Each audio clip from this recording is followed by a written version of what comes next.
adding a pet to the family? Well, you may want to consider adopting. Yeah, because pets can be expensive regardless, but 12 News journalist Tricia Hendricks explains why adopting can save you a lot of money.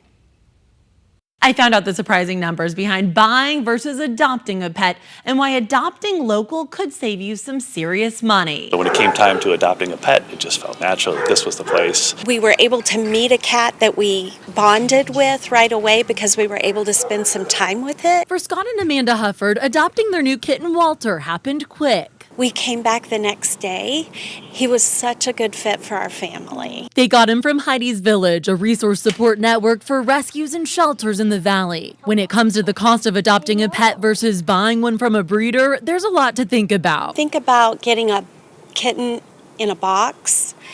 You're going to have to go have it tested, make sure it's healthy, that it keeps your household healthy. It's chipped in case it does get out of the house at an early age.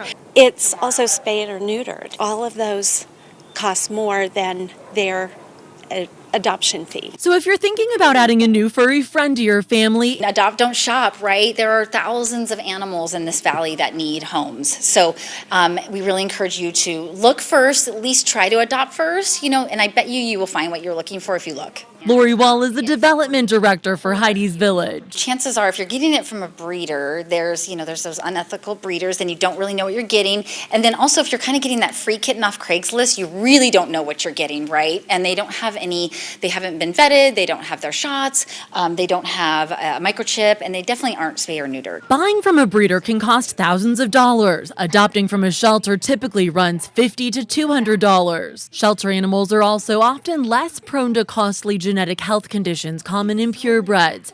And of course, the benefits go beyond the savings. When you adopt, you save a life and make room for another animal in need. How much money do you think you saved by adopting rather than buying? Probably a couple of $100s. Yeah.